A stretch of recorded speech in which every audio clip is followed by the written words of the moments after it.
If there's one thing every project manager wishes they could control, it's time. Whether you're building a city skyscraper, your dream home, or tackling a bathroom renovation, every project has a deadline, and the clock is always ticking. As project managers, our job is to turn moving parts, people, and plans into progress that happens on time. But unlike the movies, we don't have time machines or magic wands, just smart planning, discipline, and a killer project schedule. Let's break it down.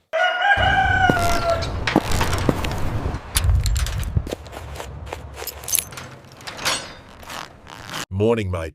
Let's get started. In construction, time is commonly referenced, measured, and managed through the project schedule, your master timeline. It's a bit like if a to-do list and a calendar had a baby. A project schedule lays out what needs to be done, when it needs to happen, who's responsible, and how everything links together to form a clear timeline of events from the start to the end of your job. A well-built and maintained project schedule is the hammer in a PM's tool belt. Simple, powerful, and absolutely essential. It helps you direct daily priorities, so your focus is always on the right tasks at the right time.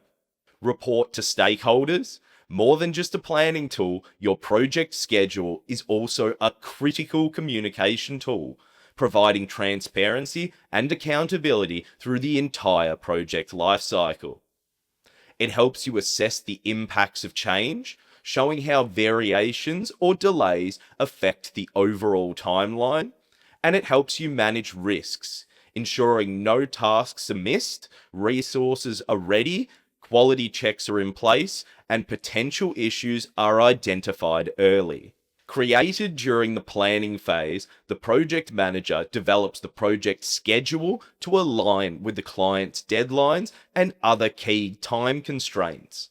And make no mistake, these aren't just thrown together. A well-crafted schedule takes time, insight, and precision. A great schedule does three main things. Number one, creates realistic timelines. Experienced project managers know the difference between a schedule that looks good on paper and one that actually works in the real world. That means planning carefully, forecasting accurately, and leaving room for the unexpected. A key part of this process is anticipating lead times. That's the total time it takes from placing an order to having the materials or services ready to use. Considering procurement, that's completing the administrative work like ordering and approvals. Production, the time it takes for the supplier, contractor, or consultant to prepare the item or service. Delivery, which is transporting it to site. For specialty or imported items, think like custom lifts or overseas deliveries, lead times can stretch into months, so these need to be factored in early. Number two, prioritizing tasks. As a project manager, you decide what gets done first, second, and third. Basically the construction version of sorting laundry. Only difference, every pile's often marked as urgent. Prioritization keeps chaos from setting the agenda. Number three, factors in risks and contingencies.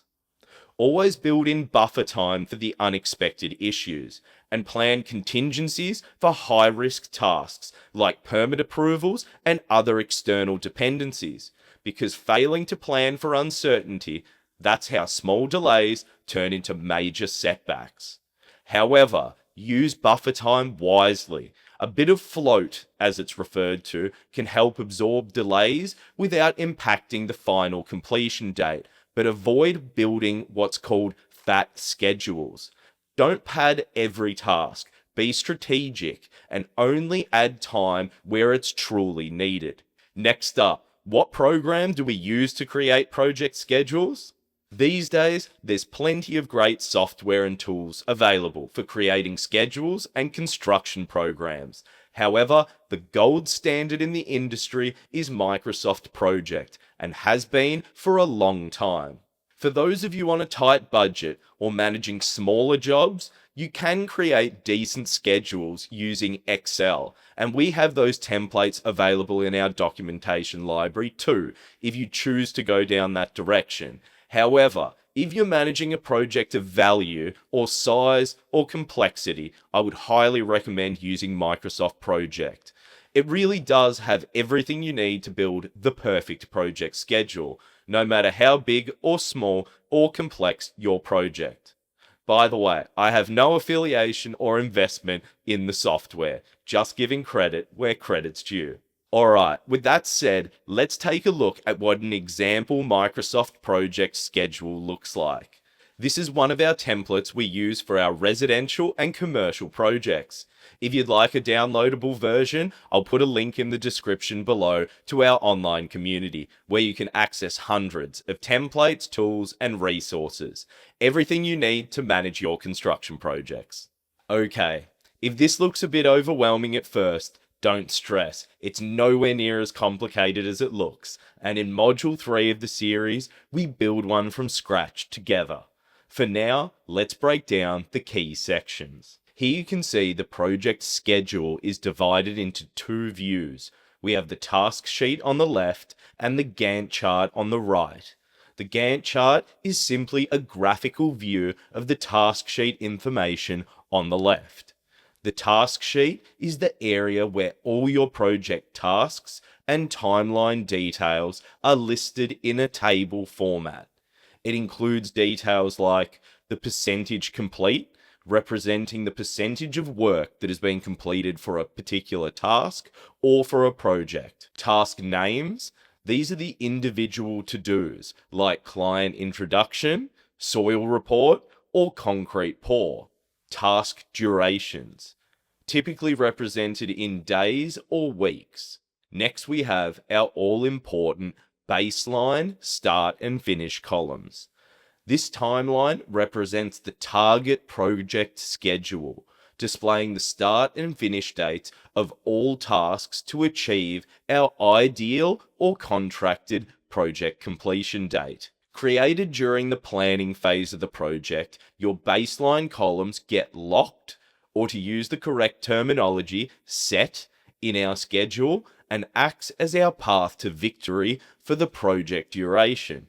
If we stick to or beat our baseline, we win the time game. These baseline columns are very valuable as they allow us to compare the planned versus real-world performance of our job. That brings us to our next two columns. These are our actuals, aka the real-world performance. These are the columns we update and adjust throughout the project, displaying the start, completion, and forecasted dates of when tasks actually happen or are anticipated to occur in real time. Put simply, baseline is the target, actuals is when things really happen or are about to happen. Projects rarely run exactly to plan. That's why these four columns working together form a powerful scheduling tool. They allow project managers to track progress, spot delays early, and activate contingency plans before minor setbacks become major problems. Next up, we have our predecessors column. This is where we input our task dependencies. A dependency is simply a relationship between tasks where one relies on another to start or finish. For example, you can't start painting until plastering is finished. This is called a finish to start dependency, or FS dependency, meaning one task must finish before the next one can start. The finish to start dependency is the most commonly used in scheduling and the MS Project default setting. There are three other types of dependency relationships: start to start, finish to finish, and start to finish, but we'll deep dive into those in Module 3 of the series. Understanding and mastering dependencies is key to an efficient workflow. When you know exactly how long each task should take, you can optimize the schedule to minimize wasted time, or what we project managers call lag. which is the delay between the finish of a predecessor task and the start of a successor task. Next, we have milestones. Major achievements like building permit received or frame inspection passed. Milestones appear as diamonds on the Gantt chart. This nicely transitions us into the critical path, mastering the clock. No introduction to project scheduling would be complete without talking about the critical path. It's one of the most important concepts in scheduling and absolutely essential if we want to manage our time effectively as project managers. Let's break it down. Technically defined, the critical path is the sequence of tasks that determines the shortest possible time to complete a project. It's the longest stretch of dependent activities. If any task on the critical path is delayed, the entire project is delayed. That's a bit of a mouthful, so let's simplify using a cooking analogy. To make Nonna's famous spaghetti bolognese recipe, tasks include chopping the vegetables, boiling the water, cooking the pasta, preparing the sauce, combining the pasta and the sauce, and garnishing with parsley and Parmesan cheese. Not all of these tasks can be done in any order. For example, you can't cook the bolognese sauce without first chopping the vegetables. These tasks are dependencies. Cooking the bolognese sauce is dependent on chopping the vegetables first, whereas other tasks can happen concurrently. The water can be boiled and the pasta fully cooked all before the bolognese sauce is ready.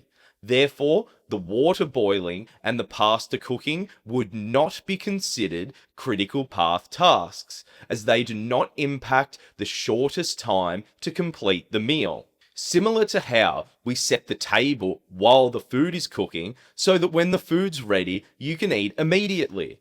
Whereas if you were to set the table after the food was ready, you'd have delayed the time to which you could have started eating. So using this recipe example, the critical path would be chopping the vegetables, cooking the bolognese sauce, combining the pasta and the sauce, and lastly, garnishing. The shortest possible time to complete the longest stretch of dependent activities. Everything else can happen within this time frame. To summarize the key characteristics of the critical path. Number 1, the longest sequence defines the project's minimum duration. Number 2, zero float or slack. Float is a term used to describe the amount of time a task can be delayed without delaying the project's finish date. The critical path can have no float. Tasks on the critical path cannot be delayed without affecting the project's finish date. Number 3, dependencies. Each task relies on the completion of the previous task. As project managers, one of our primary focuses is keeping the critical path on track. This includes arranging resources, removing roadblocks, and navigating the unpredictable challenges the project throws at us. Why does all this matter? Delivering a project on time isn't just about bragging rights. It's one of the key measures of success for any project manager. In fact, many PMs are rewarded with bonuses or incentives for meeting or even outperforming their baseline schedule. Of course, wherever there's a carrot, there's usually a stick, and in construction, that stick is called liquidated damages.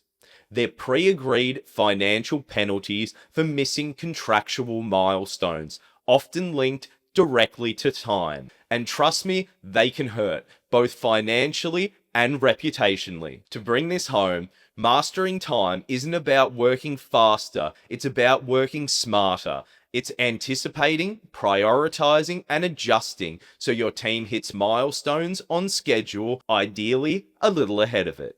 Because in project management, time isn't just money, it's momentum.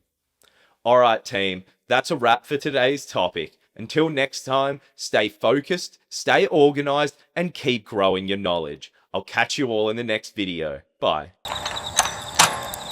Mate, good work today.